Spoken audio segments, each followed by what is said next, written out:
Yu Xiaojiang guys. Hindi pa ba kayo nakatikim nito? Ngayon, tumikim kayo guys. Alam nyo ba? Makulat siya sa unang kagat. Tapos, matamis.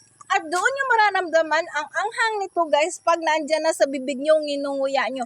Andito ako ngayon sa tabi ng kalsada at ipapatikim ko to sa lahat na dumadaan dito. Hello!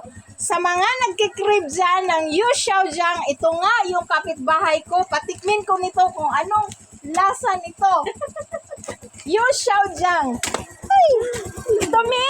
Try mo, Tomi! Ang sarap-sarap ni Tomi. Yu Xiaojiang. Ano na nakuti, anak? Agoy, gibi! Yan! Sarap-sarap! Yu Xiaojiang. Kaya First time.